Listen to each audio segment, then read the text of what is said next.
De repente dá até um susto descobrir que estou fazendo 50 anos de estar escrevendo meio século de histórias. Na verdade, não é que eu esteja publicando esse tempo todo, mas já estava escrevendo histórias. Eu comecei em 1969, na revista Recreio, que ainda não tinha saído, só ia sair no comecinho de 1970.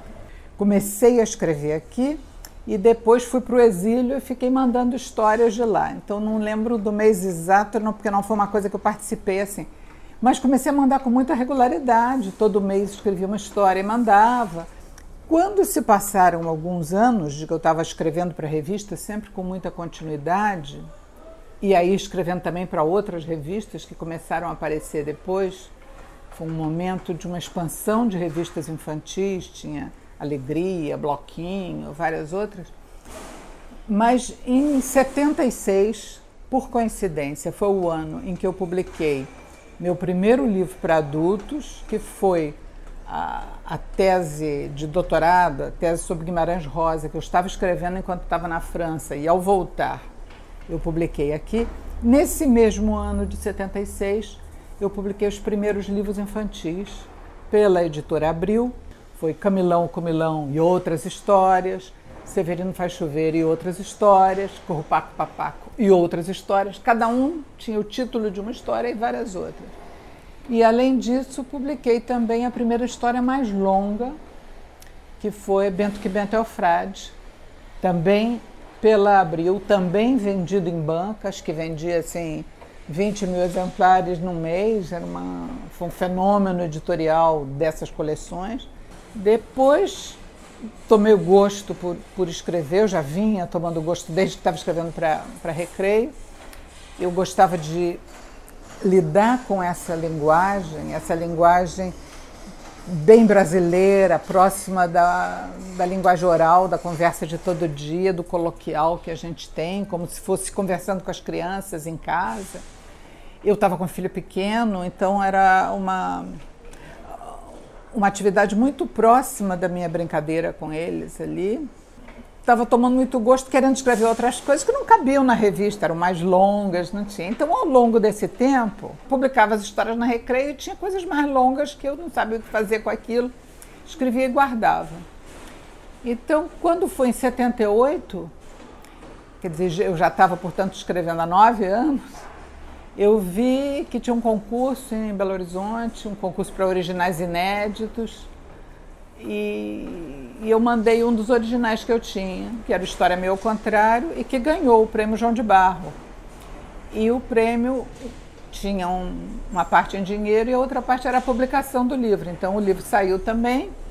Por causa disso, outras editoras começaram a perguntar: você tem mais livros? Você tem? Eu tinha gavetas cheias. Comecei a entregar para as editoras e a publicar.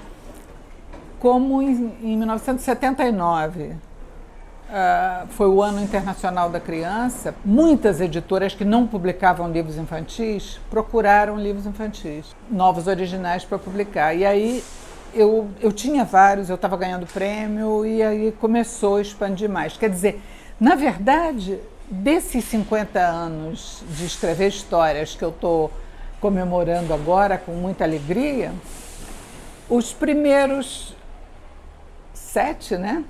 Só escrevia em revista. E depois, de 76 a 78, 79, eu comecei a publicar em várias editoras, mas eu ainda não tinha me dado conta assim, do tamanho que isso estava tomando na minha vida, da dimensão que escrever estava sendo. E aí eu gostei tanto que, em começo de 80, larguei o jornalismo, me demiti do Jornal Brasil, onde eu trabalhava, e fiquei só escrevendo. Quer dizer, e abri uma livraria, né? Que foi uma coisa paralela para poder sobreviver também. Ao longo desse tempo, houve momentos assim, bem significativos que eu sinto que dei uma inflexão um pouco diferente. Eu o tempo todo escrevia, tanto para criança como para adulto. Sento para escrever de manhã e trabalho no que eu estiver escrevendo. Às vezes a ideia vem para um tipo de público, às vezes para outro, enfim. Às vezes é poesia, às vezes é prosa, nem sempre eu sei o que vem. Poesia, eu custei muito a publicar, para juntar um número suficiente para fazer um livro, mas sempre escrevia. No entanto, eu percebo assim que houve alguns momentos que me marcaram numa consciência dessa trajetória de escrita. Eu acho que talvez um deles tenha sido no período de 78 a 82. Eu era jornalista também, eu tinha uma coluna de crítica sobre produção cultural para criança e eu tinha consciência da qualidade do que nós estávamos fazendo em literatura infantil no Brasil, porque eu estava lendo muita coisa, acompanhando o trabalho da Ruth Rocha, do Ziraldo, da Lígia Bojunga, do Bartolomeu Queiroz, do Joel Rufino, e da Fernanda Lopes de Almeida. Nós éramos uma geração muito consistente e eu sabia da qualidade que tinha. E em 78 eu fui designada para ir para o júri, por causa do trabalho que eu tinha como crítica no jornal, para ir para um júri internacional do prêmio Hans Christian Andersen. Era um júri que escolhia o melhor autor internacional por conjunto de obra. Esse júri se reunia a cada 2 anos, então eu participei em 78 e em 80 da reunião desse júri e li durante esse tempo o que de melhor se publicava nos diferentes países que inscreviam os autores candidatos deles e mandavam para ler. E eu tive certeza de que nós autores brasileiros, podíamos ganhar, nós éramos tão bons quanto qualquer um que estava concorrendo ali, que nós podíamos ganhar. Então, quando eu voltei, eu insisti muito para que a Fundação do Livro Infantil apresentasse concorrentes brasileiros. Havia um problema que é porque o júri precisava ler em inglês e nós não tínhamos livros traduzidos. Então eu insisti para que se traduzisse especialmente para mandar para o júri, mesmo que não fosse publicado. Isso deu certo.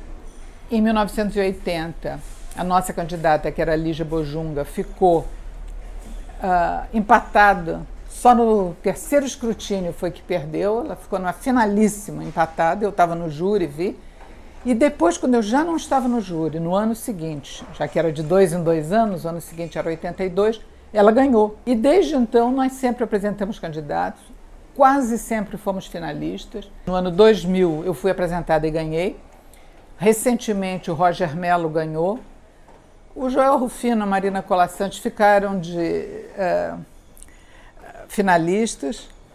A Ruth Rocha só não ganhou porque não se representou na primeira vez. Eu tenho certeza que a gente tem condição de ganhar muitas vezes, porque o que nós escrevemos é muito bom. Desde 78 eu estava escrevendo romance também. Publiquei o primeiro romance em 83, foi Alice e Ulisses. No decorrer desse tempo, de lá até aqui, eu publiquei 10 romances, quer dizer, também é uma atividade constante. O romance tem um tempo de feitura mais longo, eu faço, deixo descansar, volto, releio, mudo, mas tem sido constante. Isso tá aí também, ganhei prêmios, fui publicada em vários países, eu tenho romance traduzido na África, nos países árabes, enfim. Teve um momento que foi importante também, que foi quando eu ganhei meu primeiro prêmio internacional, que foi em 1980, logo no começo também, e foi assim uma certa ousadia da minha parte. Eu vi que havia o prêmio Casa de las Américas em Cuba, que era para livros de todos os países da América, e eu resolvi inscrever meu livro para concorrer, mas fiz, em vez de concorrer como livro infantil, era um livro infantil, De Olho nas Penas, mas em vez de concorrer na literatura infantil, eu pus para concorrer com todos em geral, porque eu achava que precisava quebrar essa barreira. E foi muito uma provocação e o livro ganhou dos outros, que não eram infantis. Então, acho que isso também foi uma coisa que me confirmou a certeza da qualidade da nossa literatura infantil, da possibilidade de estarmos em pé de igualdade com o que se faz de melhor em literatura, porque a nossa literatura, principalmente naquela época, aquela geração, não era especificamente voltada para a pedagogia nem didática. Embora, como tudo na vida, ela pode ser aproveitada para a educação na escola por um bom professor, mas ela não é escrita como uma obra didática.